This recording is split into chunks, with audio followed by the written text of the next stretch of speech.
welcome to the Brew Crew Review Podcast, the show by fans for fans of your Milwaukee Brewers.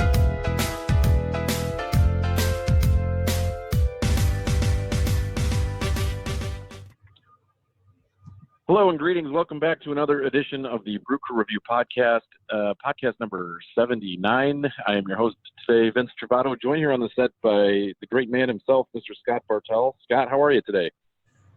Doing great. And also, we might get a surprise co-host visit from either Craig or Chad. Probably not both, but maybe one or the other. That'd be great. Always love to have those guys on the set and talking some baseball here on another beautiful Sunday. I don't know what the weather's like out by you in Vegas, Scott, but I can tell you that out here in Washington it is hot. And but lots of good baseball out here this weekend. Got to see some good pitching matchups and went to 2 of the 3 games of the National Dodgers series. But of course, was paying more and closer attention to the Brewers and Cubs series back at Miller Park. So why don't we start with that? And it looks like the Brewers are going to win 2 of the 3 games that could take the series against the Cubs. Really exciting game yesterday, Saturday, with a walk-off from Keston Hiura, who has just continued to impress during his relatively brief amount of time here in the big leagues. Scott, why don't you walk us through the last couple of games, including the 2 wins and the loss here against the Cubs in the 3-game set at Miller Park? All right, sure. So, I don't even want to talk about Sunday because, I don't know, Kyle Schwarber learned how to hit again, I guess. So we'll just leave it at that. But Friday's game, and actually, there hasn't been a lot of offense, I guess, in this series other than, on Sunday. But looking at Friday's game, we were down 2-0, and suddenly we just decided to scratch and claw and get some runs and wound up coming back for a pretty nice 3-2 win. Ben Gamble did some great things as usual. And then, the theatrics of Saturday's game. Boy, if you went to Saturday's game, you saw a great one. Just a great game. Yeah, I mean, that was a really exciting game. I think that you or one of your interns put it up on Twitter as being the most exciting game of the 2018 season. Is that how you would classify it upon further reflection here? Well, maybe 2019, but yeah. No, I'm sorry. Geez, I don't even know what year it is right now, Scott. Sorry, 2019 season. I mean, there have been some great games. I mean, you could argue that there were 2 games better than that in the first series of the year against the Cardinals. You could make that argument too, but it was definitely up there. It was a great game. Wound up coming back and tying up the game in the 8th, and then wound up going to extra innings. The Cubs got a run, but it didn't really matter because Yelich tied it up in the bottom of the 10th with awesome home run, and then Keston Hiura with an opposite field laser beam walk off. Just an awesome. Just incredible. Yeah, let's maybe get away from just that game for a second here. There's been some talk about Keston Hiura. Obviously, we knew that he was highly rated, highly ranked prospect coming up through the system.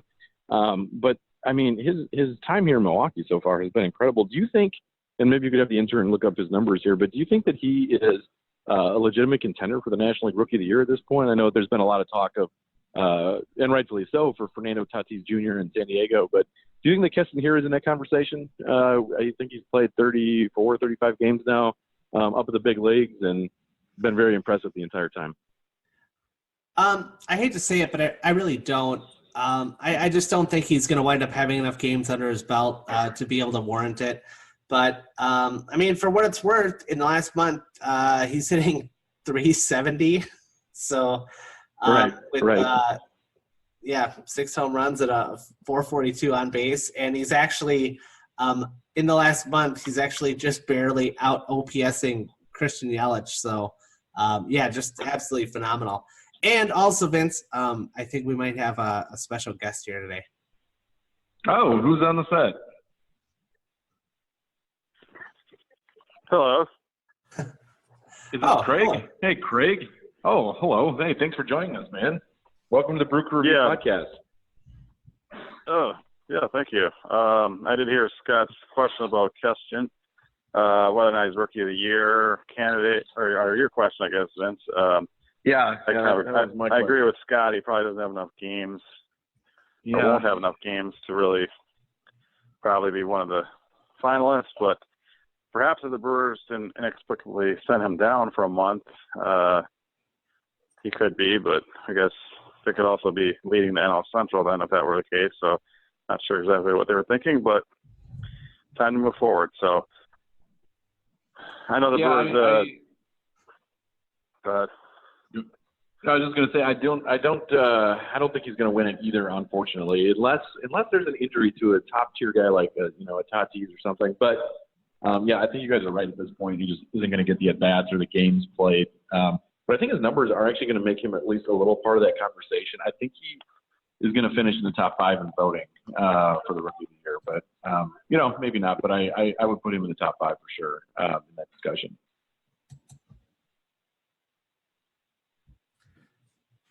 Yeah, I don't know. Maybe if they, maybe if they batted him more near the top of the order and he'd get a lot more at bats. But to be honest, I still see him slated. Actually, probably between Yelich and Moustakas or Yelich and Grandal, just to be able to, kind of stagger those righties and lefties. Yeah, I don't think, and they're not going to change the lineup based on getting him more at bats for the rookie of the year or something. But I just think he's too valuable where he's at right now too. So I think that's probably going to be the consideration that they use. But certainly an interesting topic. But maybe to get back to the game here, the games this weekend. A win on Friday night too. This puts the Brewers win total at 55 games at this point. Yeah, that sounds about right. Probably. I don't know. Our interns don't do anything anymore. Well, here we can have the intern look this up. Brewers are 56-50 going into play here on Sunday, so they're going to be 56-51 after today's game. 5 games over 500. We're going to be, depending on the Cardinals game today, they're 1 or 2 games back. So do you think that this means that the Brewers have answered the question that we posed in the last couple of podcasts definitively? Are we going to be buyers at the deadline? Are we going to be sellers at the deadline? Or do you think that David Stearns stands pat here at the deadline this week?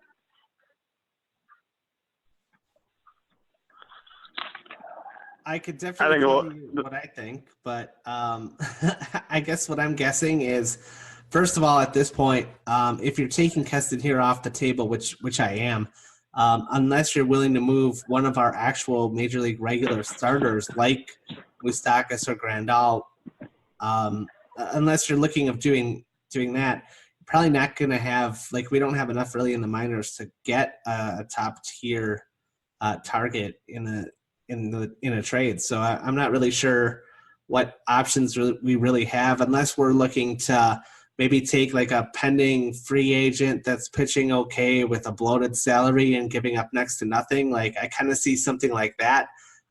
Nothing top tier, 3rd tier, 4th tier, something like that.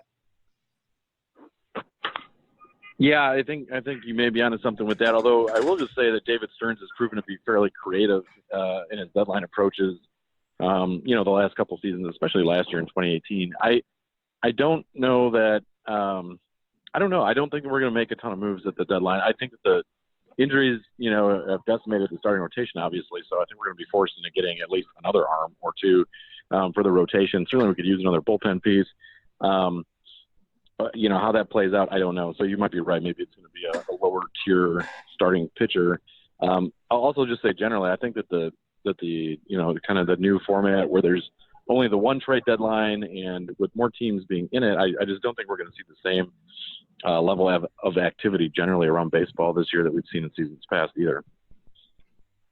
I would think with only one trade deadline, wouldn't there be more activity?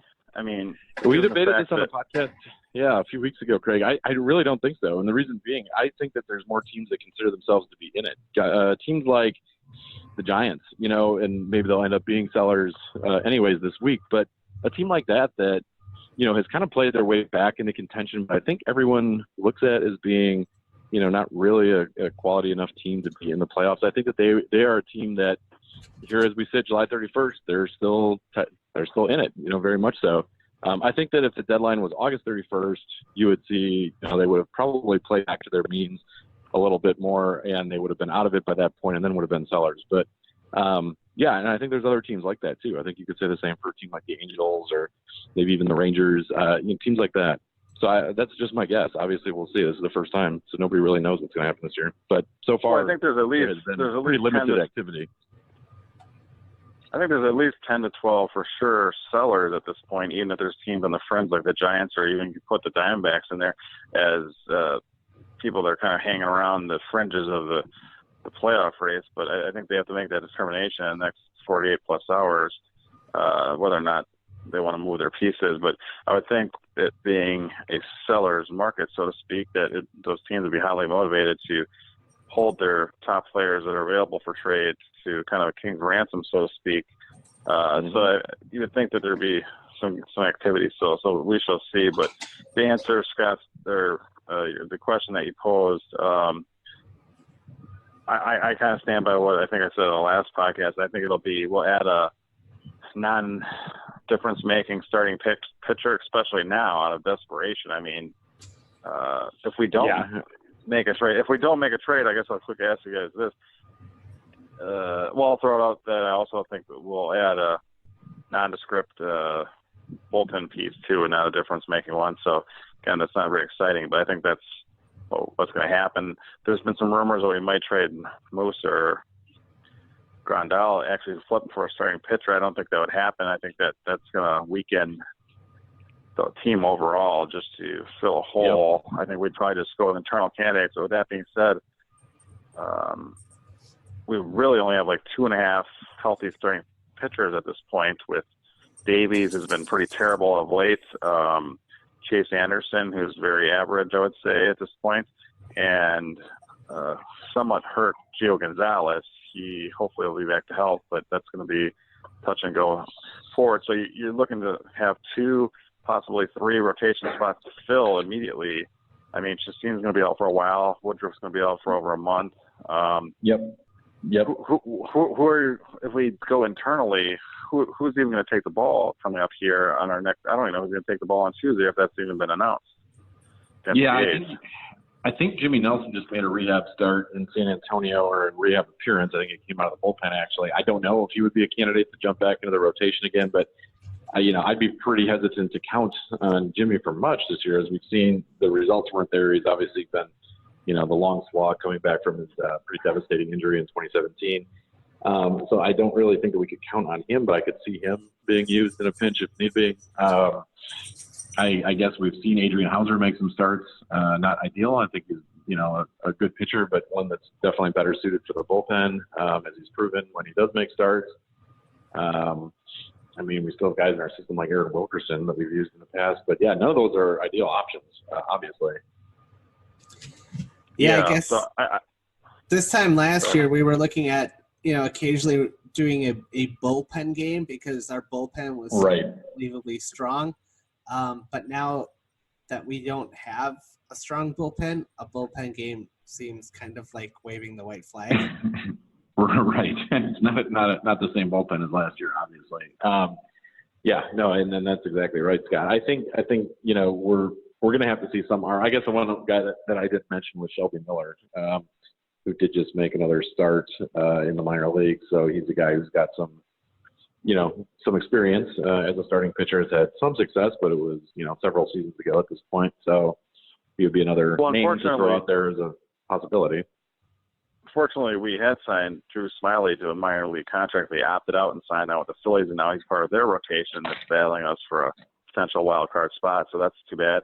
What about, out of desperation, would you consider another player that was just optioned, someone like Matt Harvey from the Angels, who I would think are out of it at this point and looking to just get whatever for him?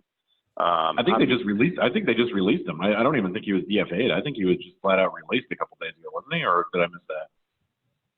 I'm not sure if I read it correctly, if it was a flat release or whatnot, but I know he's going to be either way available. Yeah, definitely available.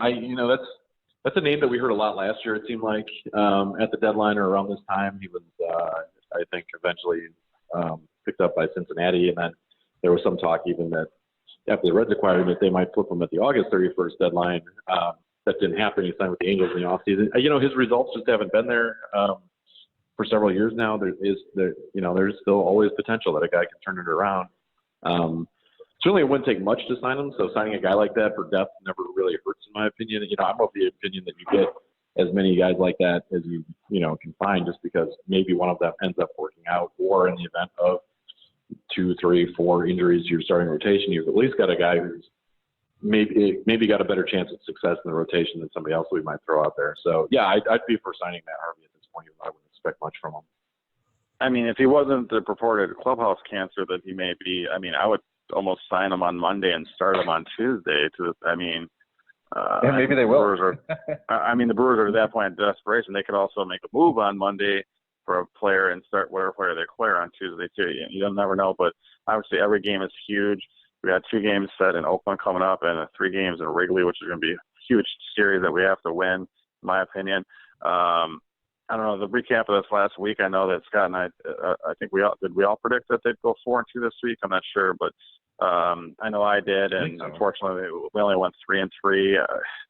We just can't be dropping series at home to the Reds, and that's what happened this week. But obviously a huge series win against the Cubs, but with some awesome late inning heroics by the offense, but still kind of a treading water, so to speak. But the interesting thing to me is going into this season, we knew that the NL Central was going to come down to the wire between the Cubs, Brewers, and the Cardinals. And here we are at the trade deadline, and there's a virtual 3-way tie for first place between those 3 teams that we knew coming in. So the weird thing about that is I'd say that all 3 teams have underachieved to quite a big extent, actually. And if any one of the teams had not underachieved, they'd probably be pulling away at the division. So I guess we're lucky to be where we are, and maybe the other teams feel the same way. But every game is going to be huge going down, and on the stretch, I know we got some big games against Cardinals coming up, but they were kind of just laying in the weeds most of the season, underachieving, hovering all around 500 below, and they still worried me. I know that their big signing, Paul Goldschmidt, was having a really off season, big time, but in the past month, or at least the last week, he's been on absolute fire. I think he's homered in 6 straight games going into today or something like that. Like that first series of the year at Miller Park again. Jeez. Yeah, I heard he tied 6 homers, 6 straight games, tied the Cardinals mark held by McGuire and Matt Carpenter or something like that. So yeah, he's on fire, and he's actually carrying them.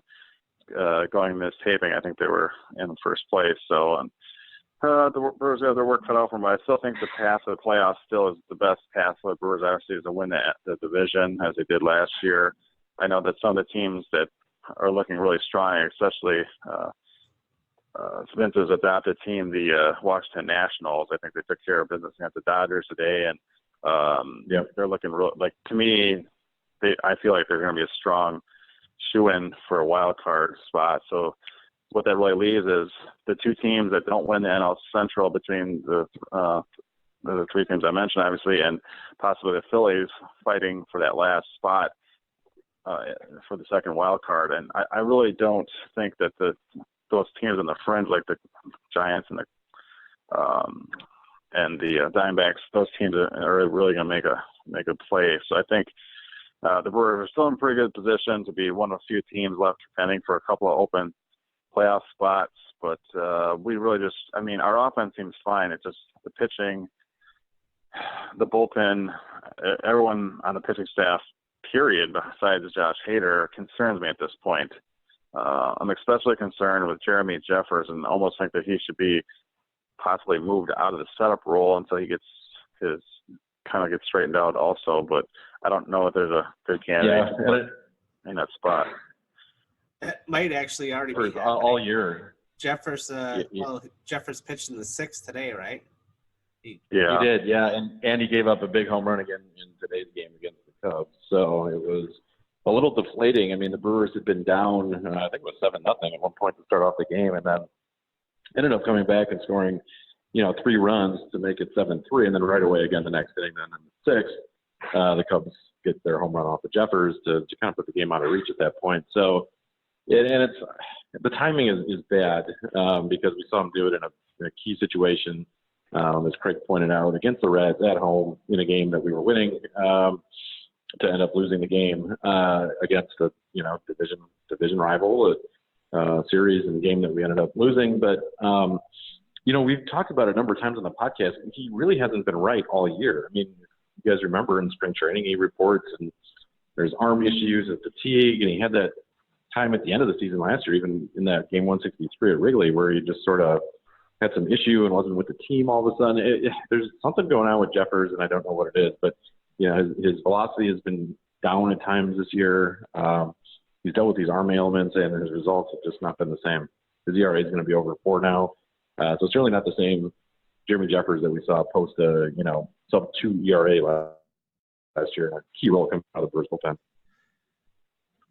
The part that I think is really weird about this is that, there's been this cloud of mystery around Jeremy Jeffers. Like, we don't know, did he have some kind of, injury? Was it some kind of, mental thing? Could it be, I don't know, dealing with personal issues? It could have been, any number of things. But whatever it is, it seems like it's been ongoing now for almost a year. And, we just have no idea what's going on. Yeah, that's exactly right, Scott, and that's what I'm saying. So back to Craig's point, to rely on a guy like that, in your setup role, it's tough because that the talent is there, and he did it as recently as 2018. So it's not like we're that far removed from him being a dominant eighth inning guy, but and a good closer for us in years past as well. But yeah, as of right now, I tend to agree with Craig. He just can't be trusted in key situations like that. But the problem, of course, comes back to who do we put in that place that we do trust? I mean, that's, to me, what we're going to have to find an answer to, because I don't know that there's another guy, again, outside of Josh Hader in that bullpen that you can necessarily trust in big situations like that. We lost a ton of guys from the bullpen that was so great last year, both to injury and just losing guys generally. And I don't know who we would replace Jeremy Jeffers with at this point in that role. So let's just play this fun game. Let's say Hader's unavailable for whatever reason, and the Brewers have a 1-run lead in the ninth, and you can only use one pitcher. Who do you throw out there? Well, to answer your question, I think Council answered it the other day against the Reds when I think he threw Freddie Peralta out there, which was kind of a surprise. And he used him again in the ninth and 10th inning, I believe, against the Cubs on Saturday. So those are, I guess, at this point, that would be my guess. But I almost think that he should turn to someone like Junior Guerra, maybe even. But I don't know. I just don't trust Alvarez in that role, and obviously not Claudio. But I don't know. Even Taylor Williams is back up, but he's, at this point in the pennant race, I don't think you need to trust guys like that at this point. So. Yeah, and I think we talked about him a lot. Freddie Peralta is a guy who, like a number of these guys, he's got a ton of talent, but can you rely on him in that role all the time? Now he did get his first save, so far 1 for 1 and successful, but we'll see what happens over a longer sample size. I guess that you've kind of identified the problem that Craig Counsell and David Stearns have obviously seen, and they are trying to see what works. And unfortunately, we're doing that in the middle of a pennant race. So that's not where this team wants to be or thought we were going to be. And injuries do have a lot to do with it, with both Bobby Wall and Corey Knebel out for the entire season. That definitely is devastating. But I guess we'll see how Freddie Peralta is able to adapt, and if that is indeed going to be his role moving forward. Yeah, and maybe his stuff does translate to that role, guys. I mean, maybe it does. I mean, he's a big velocity guy. He doesn't have a ton of pitches, but he's got the ability to get strikeouts. He does kind of fit that closer's role to a degree, and the only other issue I would throw out there with that, though, is that generally his first inning of work as a starter or as a reliever has been pretty atrocious. When he settles down and starts getting results, we just can't have him, having that happen in the ninth inning, obviously, in close games. Yeah, I mean, the two things that you don't want in a closer is control issues and giving up the long ball. And giving up the long ball is, he's kind of fair to Midland on that, but the control issues, I think, would be the biggest thing that I'm worried about. I guess I also wanted to say, in Jeremy Jeffers' slight defense, I really thought against that when he was out there with the Reds, and the go-ahead run was up in Suarez. Like, I actually thought this might be one of those rare misses where Council maybe should have put him on.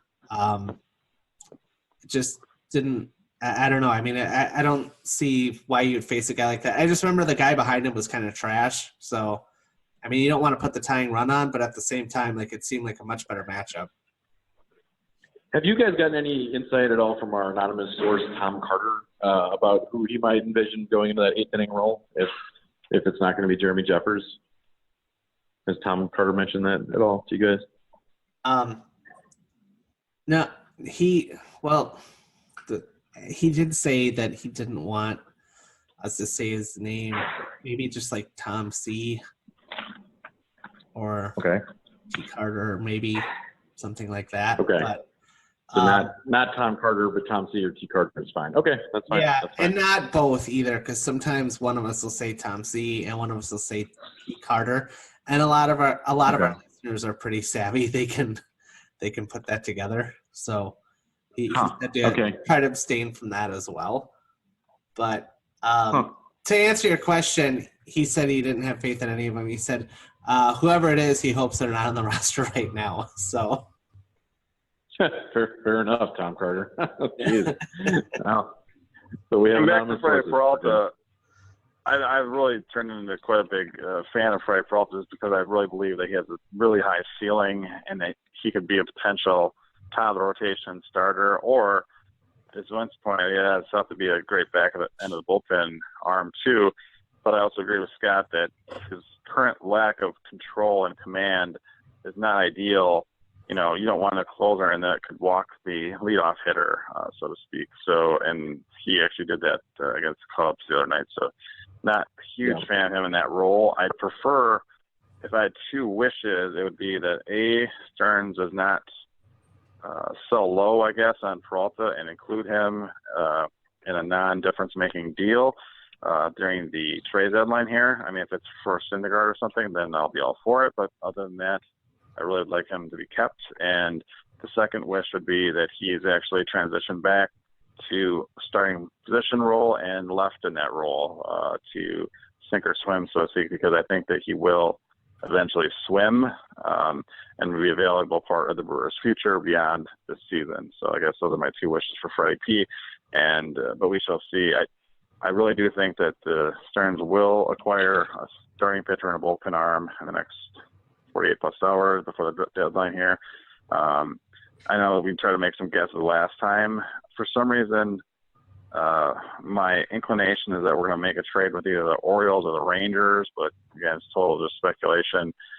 I think that they have got some nice bullpen arms. The Rangers have like Chris Martin. He seems to be someone that would be a nice piece but wouldn't cost too much.